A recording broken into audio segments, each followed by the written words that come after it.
Eu não sei se, eu quero evitar brigas internas aí com você, com o time do Bruce, do Ricardo, mas talvez você já sabe a minha pergunta, né? Para o investidor que gosta de imóveis, né? Ou assim, não só imóveis, mas quer participar realmente do setor, olhando para. A gente tem duas opções, né? Ou os fundos imobiliários, ou, por exemplo, shopping centers e construtoras na bolsa, né? Via equity, né? Para você, né? Qual que é a melhor estratégia para participar, né? Fundos imobiliários é mais vantajoso, ações é melhor, enfim. Mas, de novo, depois, se a gente arrumar confusão com outros parceiros aí da Casa da Nord, depois a gente traz ele aqui para defender ele também.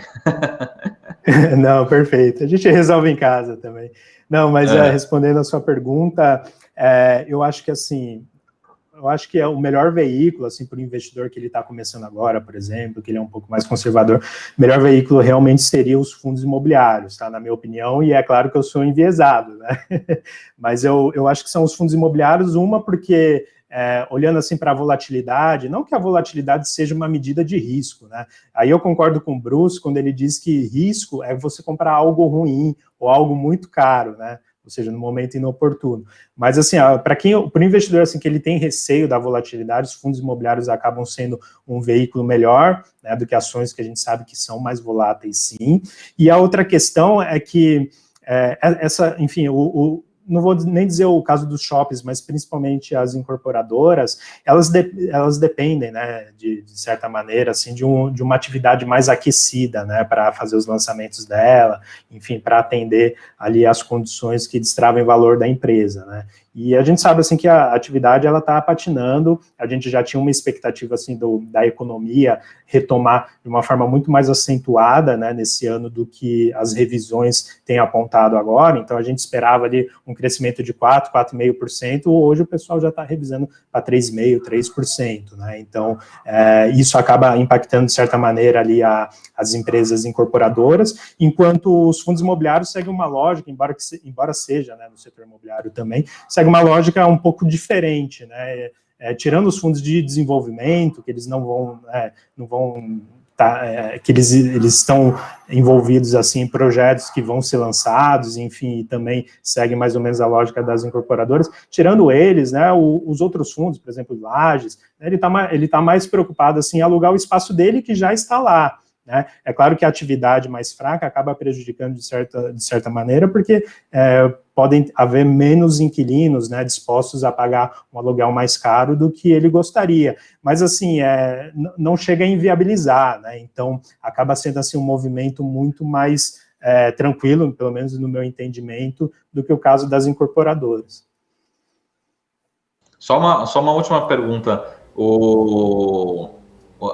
Um dos assuntos dessa semana, que eu queria entender a opinião também, é assim, se, por exemplo, tem algumas empresas, acho que aqui é o caso mais próximo, talvez seja shoppings, né?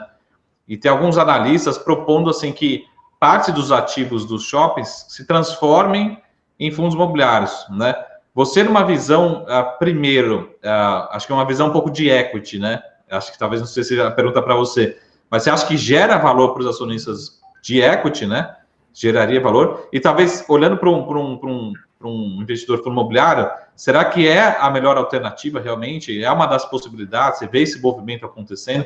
Enfim, que foi um dos assuntos, acho que, discutidos ao longo dessa semana, né? Bacana. Não, eu acho que, assim, olhando do ponto de vista do equity, pode ser, sim, uma medida que destrave valor em alguma medida, né? Porque a gente sabe que, por exemplo, pelo fato do mercado, né, de fundos imobiliários ser isento, né, de imposto, né, os investidores acabam pagando um pouquinho além, né, do que poderiam pagar assim no universo das ações, por exemplo. Então, pega, por exemplo, o caso de fundos de shoppings, né, que são comparáveis entre as empresas com capital aberto na bolsa e os fundos imobiliários, né? A gente vê assim o preço por metro quadrado, né, muito mais descontado na média, né, muito mais descontado das empresas, né, de shoppings do que os fundos propriamente ditos.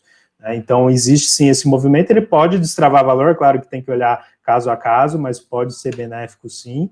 E agora, do lado do investidor de fundos imobiliários, né, a gente tem que olhar assim, se a qualidade desse ativo, né, se vale a pena entrar nele ou não, né, a gente vê aí um certo movimento, assim, inclusive de empresas, né, que são negociadas em bolsa, que eles têm migrado, né, ou pelo menos criado algum veículo de fundo imobiliário para repassar os ativos deles, só que nem sempre esse repasse ele é interessante, né? Seja via preço ou via qualidade. Aí cabe ao investidor realmente de fundos imobiliários avaliar se aquele ativo é interessante, né? Se você realmente gostaria de ter aquele ativo em posse ou não, né?